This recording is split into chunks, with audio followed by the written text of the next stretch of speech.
I think what I'm showing now is just like a sneak peek of what I can do. Obviously, I'm making a ton of mistakes. I'm going to improve on that, and once I really refine my play, I think I'll be as good and as in as good of a mindset as I was when I first joined Academy. Because Hi all, it's Emily Rand with ESPN Esports. I am happy to be joined by Immortals mid laner Insanity, who's coming off of a successful victory over TSM. I do have to ask, when the hook happens and suddenly Ophelio starts doing Ophelio's things, did you have some sort of flashback to your previous game?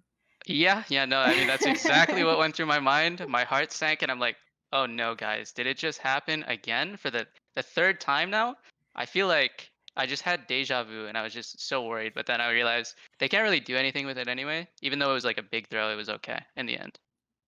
Yeah, you guys mounted like a pretty good lead early on in the game. So just talk me through the game, because I feel like this is night and day from the previous performance we saw from you guys on Friday, right? Which is a really crushing loss. How did you recuperate? Obviously, there were some key draft differences, hmm but how did you recuperate to do so well in this game? I mean, I think it was just a bit of a mindset shift. I think our practice went honestly, it went pretty poorly, but I think we learned a decent amount as to like why we were playing the way we were playing. But it also kind of helped that TSM seemed to be having like sort of an off day, I guess. Their draft didn't really seem too great either. I felt like they just couldn't fight us for anything. So they were just sitting back collecting waves, not really able to do anything. And if we just even showed them that we're ready to fight, they were just not ready to do anything. So they pretty much just gave us full control of the game, and it felt nice. Obviously, I'm assuming you faced Bjergsen before, both in like solo queue and in hmm scrims and stuff like that. But is the Zillion matchup just something you kind of always have to prepare for going up against TSM? Do you always No, have to no keep joke. like that champion in mind? No joke. We literally made a draft prep where they were picking Zillion. Like Apollo was jokingly bringing it up, and I'm like, yeah, actually, you know what? Since they have Bjerg, they probably could do that. But to me, it's not really a big deal because he just sits there. It doesn't really do much. Even though, like, don't get me wrong, he's playing well in lane. He's landing every Q on me. It just doesn't seem too useful until we're like late game. They're defending their two Nexus turrets. Their ult CD is like 30 seconds, and I'm just like, wow, Aphelios won't die unless they really mess up here. But outside of that, it's not like the champ's too big of a deal, honestly, no matter what you play into it. Pretty much just get a free lane and you farm. Feels nice. And like playing versus Bjergsen was fun. I think I learned a lot today. And in the past, I have played versus him in solo queue, but I never really saw him as much of like a challenge, I guess. He's just really smart and consistent, in my opinion. Okay. Um, the other thing I really wanted to talk to you about, just besides the game itself, hmm was you made your LCS debut after a series of years in Academy. You've been in Academy for quite some time. How would you rate your performances thus far, and what's it been like to finally be in the LCS?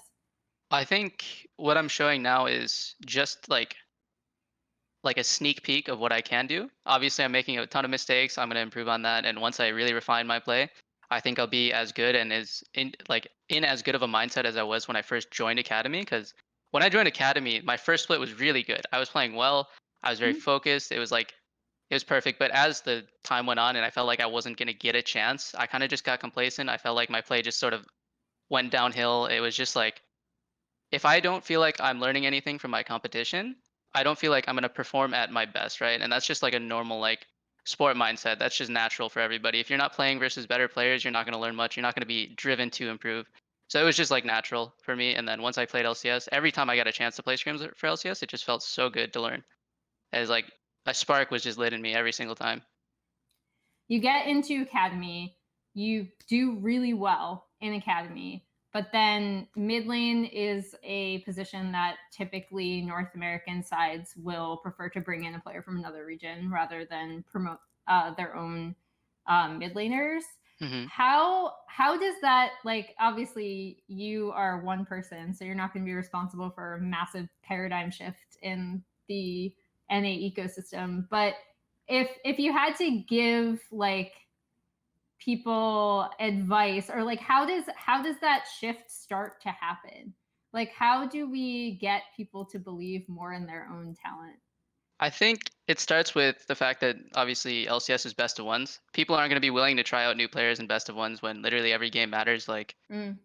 I think it's also like, I guess, I don't know. I really don't know what people are thinking. I feel like there's a lot of good talent in NA, especially for mid lane. Like, I think it's actually one of the more stacked roles right now, outside of like maybe top or AD carry. But people just need to be willing to give them a chance and see how they are when they first begin and see if they can be like, molded into a better player or not. Like, I think a lot of mid laners in NA Academy are really good and are like deserve a chance, at least a chance. That's all you need to give them. Give them a chance, maybe for a split or even two. If they don't improve or see like you don't see great improvement in them, you can give up on them if you want. But I still think it's at least worth giving a chance. I just wish people in NA or like teams in NA would at least give a chance. That's like the bare minimum. They're not gonna get better unless you give them the chance to. Thank you so much for saying that. Mhm. I totally agree. The other thing I wanted to ask you is I feel like there's also this prevailing attitude that like LCS is like way up here and Academy is way down here. But from what I'm seeing from the gameplay, it's actually Academy teams like kind of interspersed with LCS teams and then the Cloud9 LCS team kind of above everyone. Yeah, yeah. How close do you think the competition is between NA Academy and LCS overall? Not as close as the public perception may think it is, but I Okay. definitely think it's kind of close. I think the main thing is what you see in Academy doesn't necessarily reflect what would happen in real LCS games. The players are Mm, better, the teams are better as a whole, and then in Academy they're slightly worse, and some of the players probably maybe individually good, but like if you put them into an LCS game versus an LCS team, majority of them, like the top teams at least, I think they wouldn't fare off very well. I think they would do okay, but I think you'll see like more of the glaring issues within their team or like their gameplay. And part of that is obviously going to be like they need to experience that and see that for themselves, or else they're not going to improve it themselves, right? I think those players in Academy, those teams in Academy, they could be LCS level. They just need to be put against LCS level teams, right? They're just going to keep making more and more mistakes against each other, and it's never really going to improve. okay. Well, thank you so much for your Hmm. insight and allowing me to pick your brain about NA Academy and LCS. All the best in your continued rookie split. And for more League of Legends content, keep it here on ESPN Esports.